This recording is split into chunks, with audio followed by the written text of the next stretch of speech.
Good morning, watch fans. This is Big Jim with the Big Wrist. Today I'm going to talk about bracelets. There are a lot of good bracelets. A lot.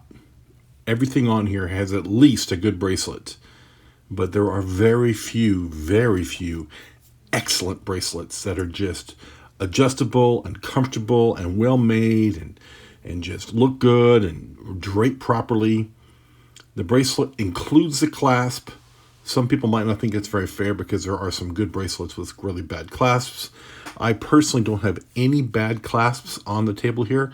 I have one mediocre clasp here on this very inexpensive Casio, but it's still a very good bracelet for what it is. So we're going to start by price. Price of the watch overall, and I'll talk about the price of the aftermarket version of the watch if you have to buy it by itself. All right, this is the GA2100, the Casio. It is on a 5610 bracelet. I had to buy the, I got paint on this. Well, I didn't realize. I had to buy the 5610 separately, and I sold the head on a regular strap, kept the bracelet. The bezel's an aftermarket Chinese, but, the bezel's the bezel. I'm not talking about the bezel. I'm talking about the bracelet. So this is a very good bracelet. If you were to buy it by itself, there are a few places that have it for $80. $80, $90, depending with shipping, depending on where you get it from. I have the cheap Chinese version of it that's less than $20, maybe less than 30 with shipping. Around here somewhere, it is literally not worth talking about. That's how poor the bracelet is. It is not really a fair comparison to bring out a piece of crap like that to compare it to what arguably is the best budget bracelet on this table right here. Even at $80, this is worthwhile. Plain simple. Granted, the watch it's going on is $100 retail and $200 trading cost right now, so it's running for. The black with the white indices Casio is about a $200 watch street price. $99 retail, I realize it, but everyone bought them up and flipped them. So great bracelet, extremely comfortable, adds very little weight to the bracelet. It's a good clasp. It does mark up a little bit. Nothing you can do about that. It's just a really hard coat paint. This is black plastic links, and these are metal in between. They're not really magnetic. I don't know what they are. Low ferrous metal, some kind. But very good bracelet. Excellent bracelet, in my opinion. I shouldn't say excellent. Very good bracelet. This is the Casio GMWB 5000 titanium bracelet. All right. Now, Casio's been making bracelets a long time, and they kind of knocked it out of the park with this bracelet. It's titanium, so it's lightweight. It's DLC coated, diamond-like coating, so it doesn't scratch at all, hardly. It's crazy hard bracelet. I've worn this a lot. Chopped wood, unloaded groceries, washed a dog, worked on my pool filter, shoveled gravel. All we got is a couple of minor dings. You can't even really see them on the bracelet, on the clasp right here on the bottom of the desk diving clasp. The rest of it, I don't see a mark anywhere. So the most comfortable Casio bracelet I've ever worn in my entire life. Plain simple. It really is. Can't really complain about it. Also, of course, price tag is $1,700 for the watch. I have never seen the bracelet for sale by itself. Like I said, this bracelet was really hard to find, so I had to buy the watch it came on for $250, and then I sold the watch for $150. Kept the bracelet. I think I paid $240. I think $239 for this watch bracelet on a regular Casio Square 5610. But I really wanted the bracelet, plain simple. I heard it would fit, and they're right, it fits. It's a great bracelet. But I've had this longer than I've had this. It doesn't really compare. So, 10 times difference in price. Is it 10 times better? No, not even close. This is an excellent bracelet. This is a next level bracelet. They're not in the same price point, but they're both very, very good. Casio knows how to make a bracelet. Plain simple. Two more Casios with stainless steel. Again, these are knockoff bracelets off AliExpress. These are fantastic bracelets. There's no complaints whatsoever. They're just amazing. Just unbelievable. $100, you get a great bracelet. Since I have such a big giant wrist, I really can't wear the rubber straps that come on these. I can, but they're just don't fit me really well. It's either too small, too big, or I'm on the last hole, and it makes it awkward to use the keepers. So these stainless steel straps from AliExpress are amazing. Just amazing bracelets. Great deal. Very comfortable. The drape is good. The clasps are top notch. There's no sharp edges, and they're, without the bezel, they are, $80 or something. Very, very nice. With the bezel, they're, $100, $110. Can't complain. Excellent. So, Seikos. This is a bone stock Seiko bracelet on a heavily modified SKX. So, SKX, everybody loves these things. And 007s and 009s are just fantastic watches. We're not going to talk about that. We're talking about the $25 used bracelet here. $50 new, $25 used. This is the Seiko Jubilee bracelet.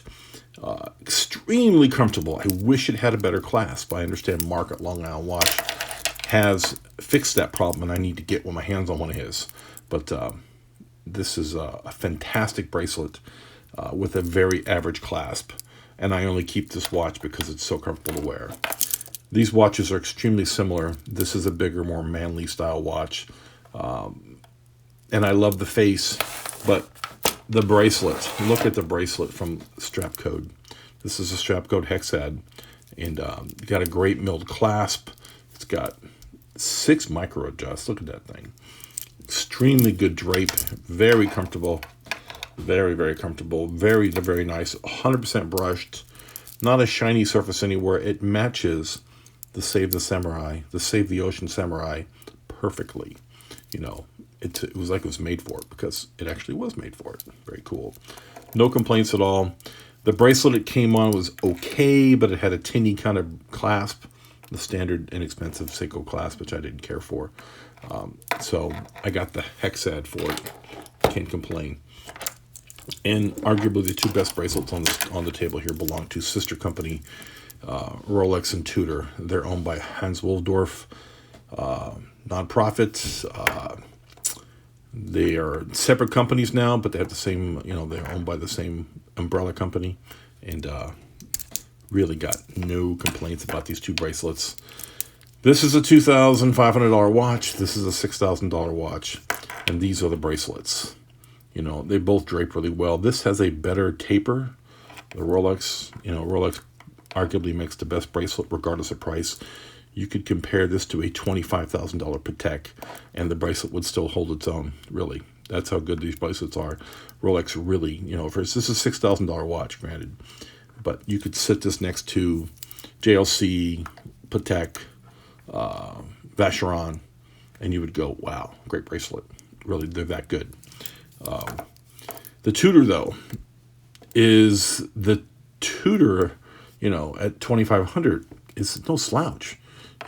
It's what I've had the longest of all my luxury watches. I've had this particular one. I had it on leather initially, and I bought the bracelet with the other blue watch also. I got the second one. But I just thought the bracelet belonged on the black one. I should have waited, and I couldn't find it at the right price. 6 months later, I did. So there now I have 2 of them. And the blue one lives on a rubber strap. I have 3 rubber straps for it. It looks fantastic. But the black one, just classically black. The face with the matching bracelet, and it fits gorgeous. It fits very, very well. It has only 3 micros, but guess what? Those 3 micros are the same length as one of these links. So that works out really good, meaning I can get a great fit. That's the big thing. Your micro adjusts should be either the same size or bigger than your actual link that you remove, so you can make good adjustments. Rolex has 3 micro adjusts inside the bracelet. They're very hard to adjust. But they got this crazy hook and beak system going on, and the bracelet is so comfortable. I would like a better adjustment. I really would like a better way to adjust it, but I understand why it's there. It's hidden. It's very, very, very, very cool. It's a good piece of tech. It has that really good hook and beak system with the small little hinge you have to use to unhook it. It actually is better than a fold-over clasp, if you can believe that. You know, the fold-over clasp is my favorite, but the Rolex is equally as good. Equally as good. And no one's copied it, as far as I know, successfully. So, you know, this is a fantastic clasp. Easily the best bracelet and clasp on the market. Unbelievable. It's a Rolex. You would expect that. This is, you know, 80 costs, you know, $4,000 less, $4,300 less than the other watch. But by no means is this strap and bracelet a knockoff or any kind of poor cousin. Still unbelievably comfortable. Of all my watches here, you know, this gets a ton of watch time. It gets a ton of wrist time. You know, and then the budget stuff. The other, of all the Casios I own, these are the two I'll keep forever. You know, this one you had to make yourself, but this one, you know, comes out of the box. This is $250 to make it yourself. $300 to make it yourself. The way it sits, you could do it for $300. This is $1,700, unfortunately. You know, to make that yourself, you got to write a big ass check or get a credit card with a lot of open space on it. I think it's worth it, but that's just me. You know, this is forever battery, being solar and Bluetooth and the whole 9 yards, and this has got a 3 or 4 year battery on it. And I happen to have a bag of batteries, and I've changed a lot of batteries out, so I can't complain about changing batteries out. It's easy. But this one, you know, this is for the apocalypse. You grab this and never worry about it again. So, you know, these are great bracelets. You know, I don't really have any bad bracelets anymore. Like I said, I've got the Chinese knockoff version of this one somewhere, and I don't even want to bring it out. It's so depressing. So, this has been Big Jim talking about great bracelets at different price points. You know, from $25 for a great bracelet used, $50 new. You know, on up to, you know, quite a bit of money. Quite a bit of money. You can't even buy that by itself, I don't think. But still, in the $100 range, you know. Look at strap code. Uncle Seiko makes a good bracelet. I've played with those before. The AliExpress stainless steel ones are very good. I have heard very few poor things about the AliExpress bracelets. Other than the plastic knockoff version of this one is just crap. Don't buy that. But the stainless steel ones have all been good to me. I've got a bunch of them. I've got 3, I think. Yeah, I've got 3 of those stainless steel ones. All right, this has been Big Jim with the Big Wrist talking about watch bracelets. You guys have a great one, and I'll catch you on the next one.